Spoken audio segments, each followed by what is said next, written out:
If you have topics you would like to have us discuss on the Aging Well podcast, please click on the links in the episode description to send us a text or record your message or comments. We'd love to hear from you and how we can help you age well. If you benefit from the Aging Well podcast and would like to support the content financially, please click on the Support the Show link or support our affiliates and advertisers.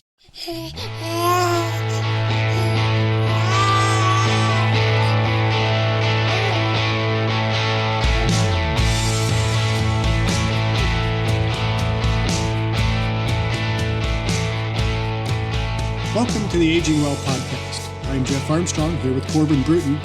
In this and the episodes that follow, we will share candid discussions on aging and hear from the experts.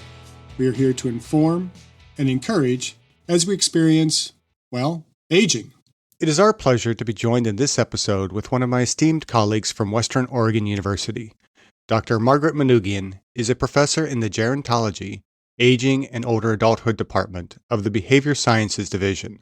Her teaching focuses on intersectionality and aging, exploring aging pathways, parent-childhood relationships across the lifespan, social ties in aging, adult development and aging, life course review, lifespan development, death, dying, and bereavement, and other professional issues in gerontology.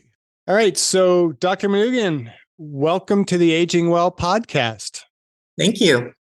Dr. Manoogian, tell us a little bit about yourself and how you became interested in gerontology.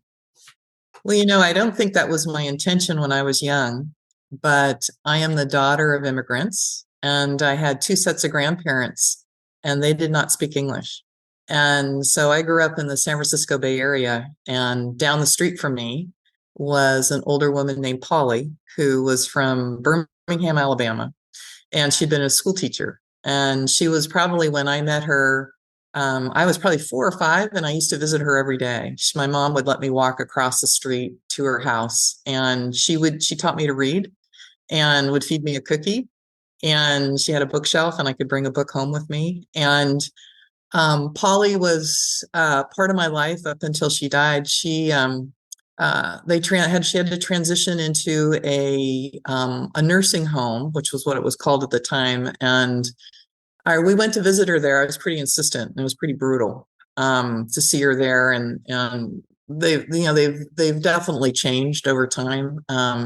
But she was my first experience with an older adult, and I'm an old soul. I've always loved to listen to people's stories, and usually the folks with the most interesting stories have always been the ones that are older than me. So, and then if you fast forward, I worked at Western Oregon initially in the running the Career Development Center in my 20s. When I left Western, I worked part-time at Oregon State University and started a doctoral program in human development and family sciences. And I thought that I wanted to focus on work-family issues. But I took a course from a gerontologist, and I thought, what am I doing? Every part of my life, I have hung out with older adults. And I thought, this is where I need to be. So in my doctoral program, I focused on older women and aging, actually. I did a minors in adult development and aging, as well as women's studies, which was called women's studies at the time. It's now gender studies. But it was, and it really, I knew I'd found home, both academically, and then it pieced together all of the experiences that I had across my lifetime. I started an I'm going to go on here. I started an adopt a grandparent program at UC Santa Barbara when I was a freshman, and I got asked to introduce the founder of the Gray Panthers. I got interacted with older adults in a assisted living facility, so I could go on. I just love the population. Well, speaking as a colleague, I have to say we're glad you made that switch, because I think my students, at least from exercise science, and hugely benefit from the gerontology program at Western. And you do teach a range of courses in gerontology at Western. What topics most interest you that you teach? Well, I was looking back, and I've developed 14 different courses since I've been at Western. It's quite a lot. Wow. And so my training is as a social gerontologist. I call myself a family gerontologist, and I study the relationships between adult children and their older parents as they both age and how they navigate that relationship. And, I'm at the dentist or I'm at some other place and someone will mention, yeah, my mom, I'm trying to figure out blah, blah, blah. It's really relevant and very practical. But I really love focusing on those relationships. And I also focus on grandparent-grandchild relationships too, which is a lot of meaning for me because I'm a grandparent of a 3-year-old and an almost 1-year-old. So, so my interests have been around social kind of family relationships. And then my biggest partner here in the community is what used to be called Willamette Valley Hospice and is now called Willamette Vital Health. And I do a lot of community education about family communication around aging and end of life issues. So I get called in to do many of those topics. And my biggest love is just preparing our students and the community around issues around aging. So death and dying and grief, I teach social ties and aging. I teach a course, a gen ed course that I developed called The Aging Self, Your Pathway Through Adulthood, which focuses on health promotion actually across with a focus on longevity. And the students look at adulthood all the way to older adulthood and kind of the topic of many of your podcasts. Yeah. And I also developed a course on intersectionality, looking at inequalities and vulnerabilities in later life. So I have a lot, and I run the practicum program. I love the applied aspects of getting our students out there working with older adults and their family members. So I got a lot of interests, Yeah. and I can talk for a while about that. So just letting you know. Well, that's why we have you here. Yeah. So anyway, that's the range of it. And the course the social ties course, which I also developed, focuses on marital or non-marital partners, intimate relationships. It focuses on friendships. It focuses on social support, social isolation. It focuses on kind of the underbelly, the not so positive aspects like elder abuse, because most of that happens in the context of families, sadly. I focus on grandparenting. I focus on a lot of different kind of familiar siblings. So because the relationship you'll have the longest in your life is with your sibling, if everything works out, right? So Yeah. sibling relationships are pretty critical too. So I talk about all the social contexts of aging. So in episode 87, we actually discussed the possible offense that many older adults might take to the term senior citizen. We've actually gravitated on this podcast to use the term third and fourth age. What are your thoughts on the language that we use to label older adults? And what do you teach your students?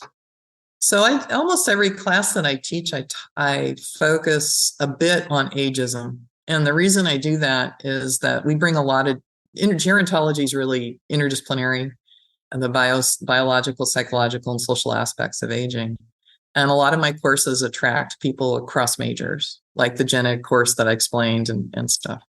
So and in all the years that I've been working with older adults, I've asked them, what would you like to be called? And there is no agreement. Okay. So if you use the word elder, some like that. And it's very appropriate in a cultural context. If you say senior citizen, you say a senior. Some of them say, I'm not a senior, I'm not a freshman. Right. And then you have people who will say, I'm not sure that a lot of older adults would understand the third age, fourth age thing that you're talking about. And the thing that's really important, I think, in language is that the biggest one I try to steer my students away from is the elderly. That's probably one of the most ageist ways that we can talk about older adults, because most folks who haven't aged yet see that the latter end of life is one of dementia and frailty, and the elderly puts them all in that one category. And so when I ask my students, what do you think of when you think of the elderly? And I said, now get that word out of your language. Don't ever use it again. So in our program, we use older adults. And underscore that actually the older adults are the most diverse of any group, because you stack up all their experiences over time, and you stack up all of the influences of socioeconomics, kind of their financial resources, their education level, where they live, rural, urban, in between, culture, race, class, ethnicity, sexual orientation, identity, gender identity, all those things influence who they are, and it just builds up over time. So actually, you can't really put that group all in one. So it's a long answer to your question, but it's there are so many things that older adults face in terms of stigma and discrimination, actually.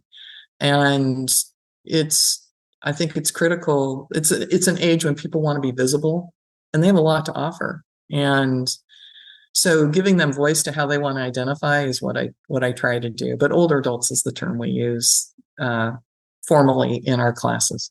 So I don't know. That. Yeah. No, and that I really like how you said, what do you think of when you hear the term elderly? Mm-hmm. Now get rid of that altogether. And I'm like, whoa, that's such a game changer, and just a completely different mindset. And if we can take that on all aspects of life, that's one way to possibly change the world. Well, and I'm 64, so I am definitely heading into the category, and I think about how I want to be called. I want to be called Margaret.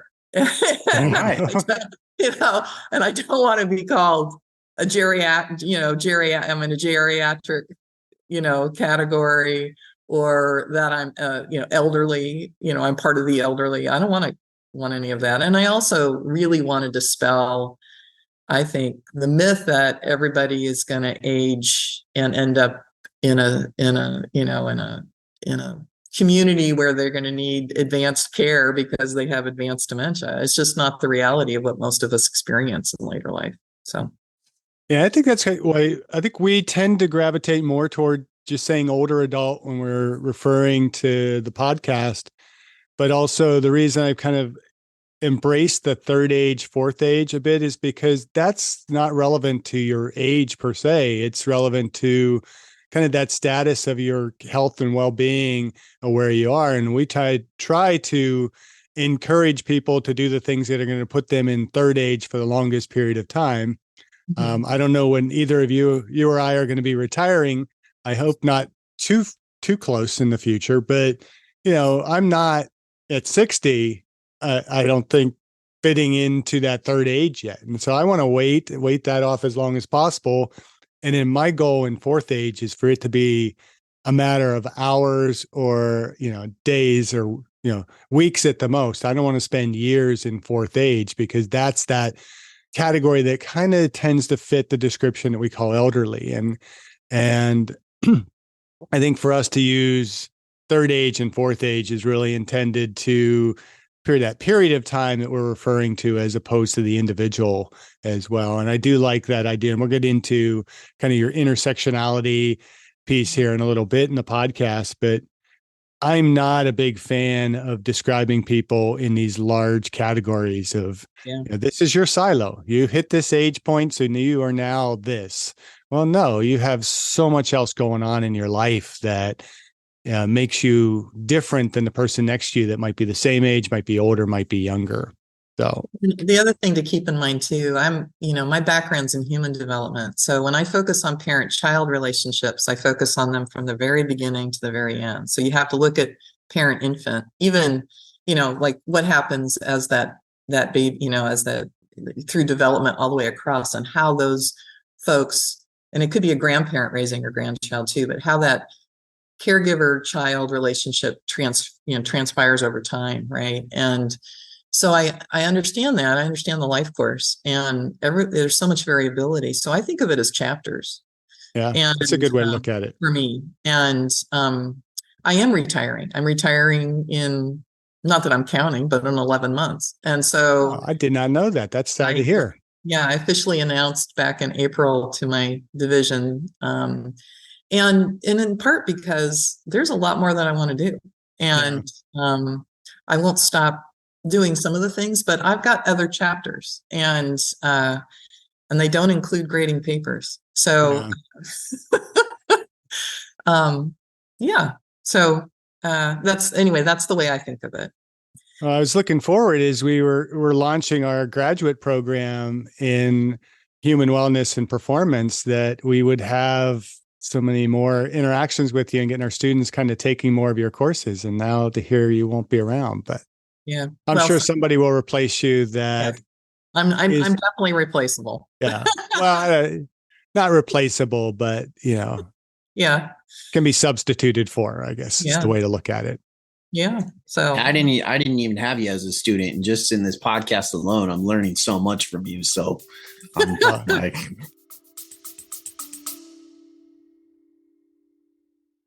I discussed my epigenetics test with True Diagnostic co-founder Hannah Wendt in episode 162.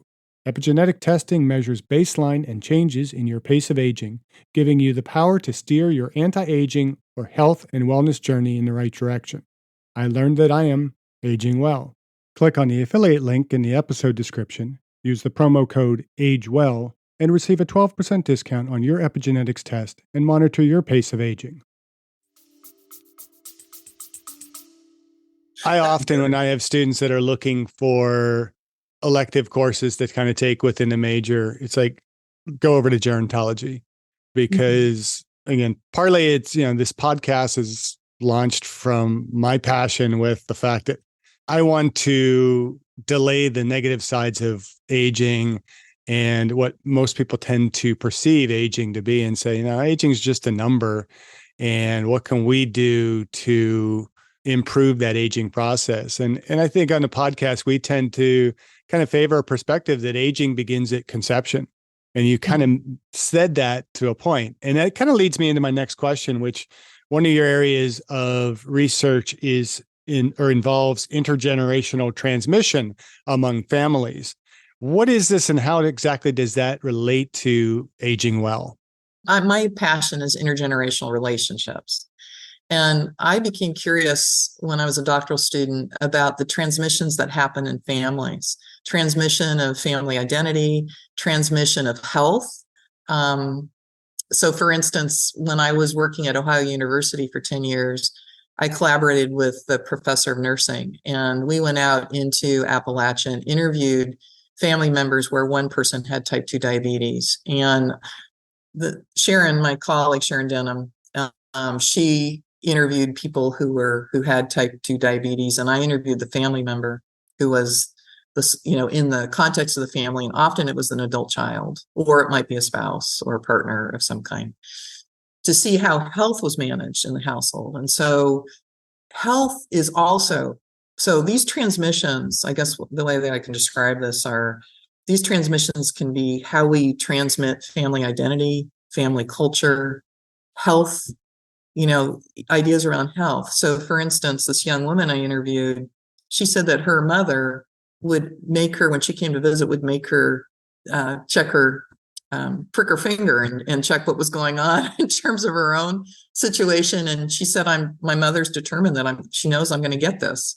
And I said, do you have it? Do you have any? No, she says no, but it's like this. So there's this sense of what's being passed on in that family around health process. Does a family eat dinner together, and do you pass that on to succeeding generations? Because we have data that suggests that family well-being is enhanced by having meals together every night together, right?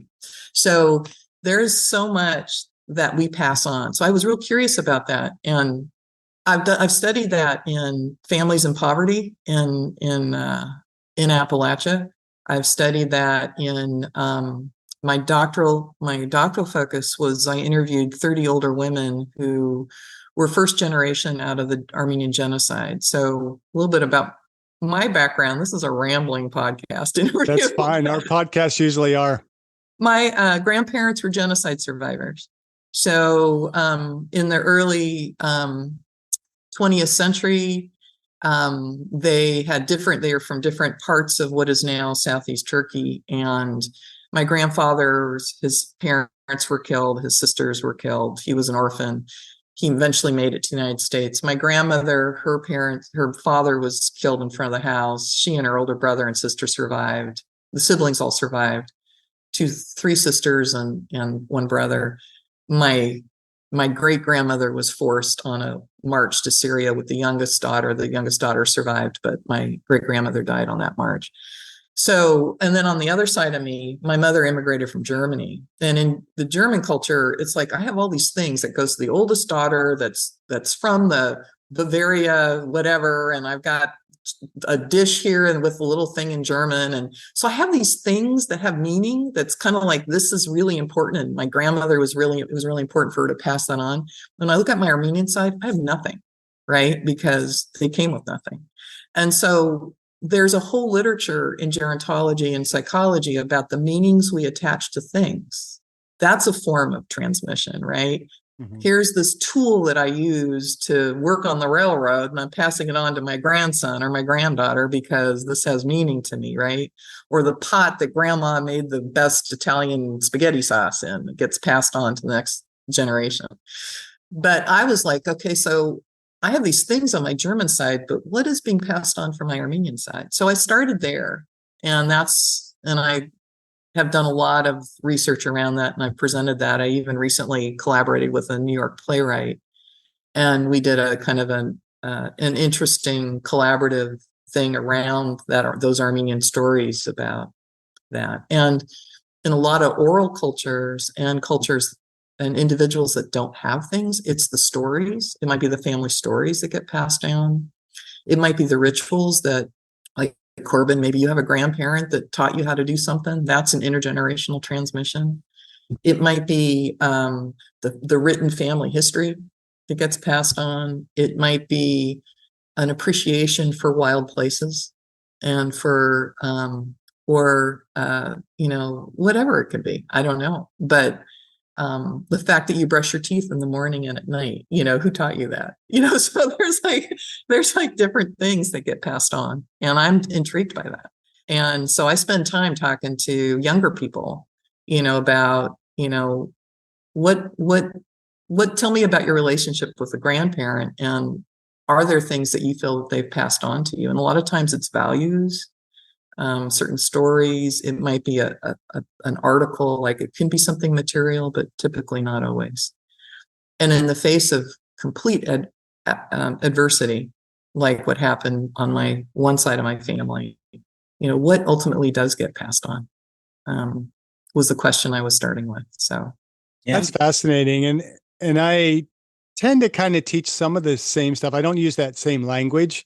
Mm-hmm. And being a physiologist, I take it from more the physiological side. So we talk about epigenetics and we talk about the genetic transference of stuff, but I do touch a little bit on the social aspects. But for me, there's a quote from Per Olaf Astrand that I use often with my students, where if you want to be an elite athlete, choose your parents wisely. Yeah. And I often kind of use that as a more colorful way of kind of going back to this idea of the intergenerational transmission, that you are who you are because of everything that has happened in not only your past, but your parents' past and beyond.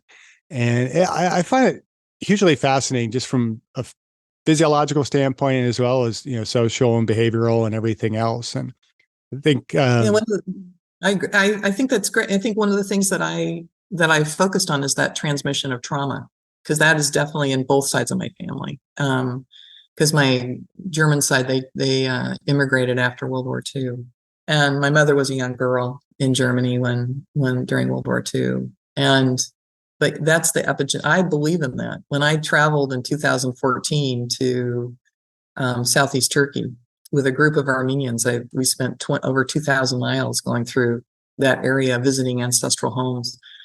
I had reactions in my body that I couldn't explain. And I know that it was like a real reality check on that intergenerational transmission of trauma, yeah. Right? And such. So the epigenetic research is fascinating. And it's just starting to open up. I'm really excited to see where it might take us. Yeah. So anyway, so that's kind of what my interests are. And so in terms of gerontology, I really focus on relationships, and it does always include an older person, an older adult in that relationship, but it also includes parents, young parents. I was on an 11 state project for many years looking at family well-being in the context of welfare reform after the Clinton administration changed some of the issues around receiving welfare, in terms of temporary aid for needy families. And, our participants were young women, real mothers with at least one child under the age of 5. But what I was interested in is who was the primary support person for that young mother? And typically it was her mother. And so that's where my interests lie, if that makes sense. So. Absolutely. We'll pause our conversation here and continue with Dr. Manoogian in the next episode. Stay tuned as we discuss the role of community structure and policies in overcoming limitations that the intergenerational transmission of individual abilities, traits, behaviors, and outcomes from the parents and grandparents to their children have on one's ability to age well. Thank you for listening. I hope you benefited from today's podcast, and until next time, keep aging well.